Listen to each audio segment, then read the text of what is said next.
बिहार में चुनाव का बिगुल बज चुका है। सभी पार्टी के नेता एक बार फिर से वायदों को पिटारा लेकर जनता के बीच पहुंच चुके हैं। सीएम की कुर्सी हटाने के लिए जोर आजमाइश शुरू हो चुकी है। जिस जनता जनार्दन की 5 सालों तक किसी ने कोई सुध नहीं ली, आज उसी जनता जनार्दन की पूजा की जा रही है। माता बहने बड़े बुजुर्गों के पैर छूकर नेताजी उनका आशीर्वाद लेते नजर आ रहे हैं। युवा मतदाताओं को पुचकार कर उन्हें गले से लगाया जा रहा है। उन्हें उज्जवल भविष्य का लॉलीपॉप दिया जा रहा है। मतदाताओं को रिझाने के लिए नेताजी छोटे बच्चों के साथ खेलते दिख रहे हैं। उन्हें गोद में उठाकर दुलार करते नजर आ रहे हैं। यह सारी नौटंकी आपको चुनाव के दौरान ही देखने को मिलेगी और चुनाव जीतने के साथ ही नेताजी गायब।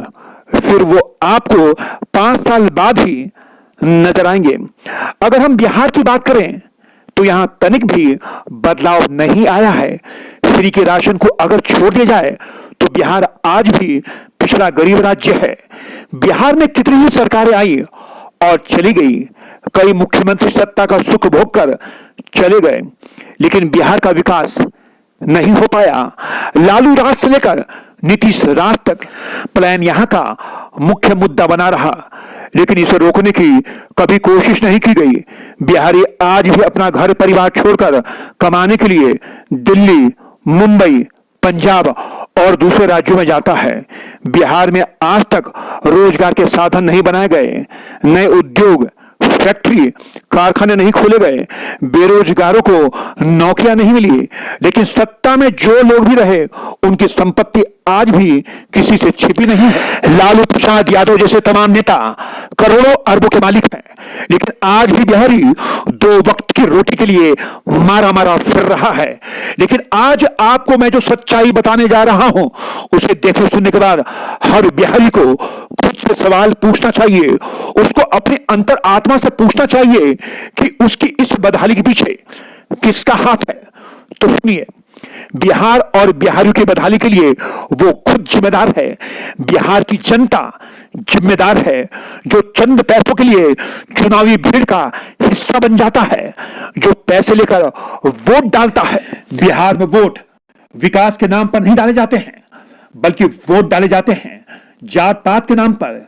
बिहार की जनता आज भी जात पात में उलझी हुई है, जिसका फायदा राजनीतिक पार्टी के नेता उठाते हैं। बिहारी वोट डालते समय अपनी भूख, बेरोजगारी, दुख तकलीफों को भूल जाता है, क्योंकि उसकी जेब भर दी जाती है और उसकी आंखों पर जातिवाद का पर्दा लगा होता है।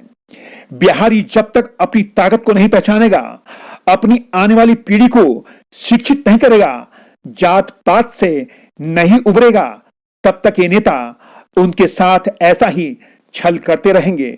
दिल्ली के लोग अपनी भाषा में चुनावी भाषण देकर उन्हें बेवकूफ बनाते रहेंगे। बिहारी जिस दिन विकास, रोजगार के मुद्दों पर वोट डालेगा, उस दिन बिहार की दुनिया के नक्शे में अपनी अलग पहचान होगी।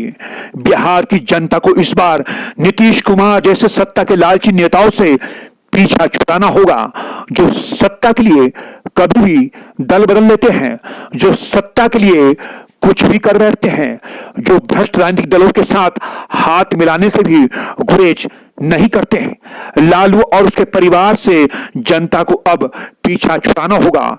इस बार बिहार की जनता को जात पात पर नहीं, बल्कि विकास के नाम पर वोट डालना होगा।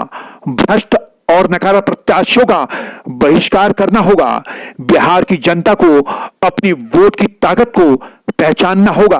राजनीतिक दल के नेताओं के आगे झुके नहीं, बल्कि उन्हें अपने आगे झुकाएं। वहां पर एक अच्छी सरकार बने जो सबसे पहले बिहारियों के प्लान को रोके। अगर आपको मेरी इस खबर में तनिक भी सच्चाई नजर आती है तो इस खबर को इतना वायरल करें कि ये खबर बिहार में एक जन क्रांति का रूप ले ले। अब सत्ता में बैठे नेताओं को ताकि पता चल सके कि अब बिहार की जनता जाग चुकी है। बिहार की जनता अब सत्ता के आगे नतमस्तक नहीं होगी। बिहार में अब उसी की सरकार बनेगी जो बिहारियों के प्लान को रोके, जो बिहारियों को रोजगार दे, जो बिहारियों के साथ दगा ना करे। न्यूज़ नेट ब्यूरो की रिपोर्ट।